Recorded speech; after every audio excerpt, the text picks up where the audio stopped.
In this question, you have to match the components given under column 1 with that of column 2. Now, cyclostomes have an elongated body bearing 6 to 15 pairs of gill slits for respiration. So A matches with 2. Now, heterocercal caudal fin is present in members of class Chondrichthyes. So B matches with 3.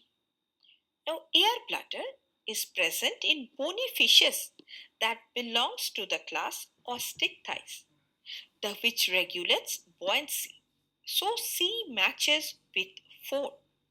And trigon, which is a cartilaginous fish belonging to the class Chondrichthyes, possesses poison sting.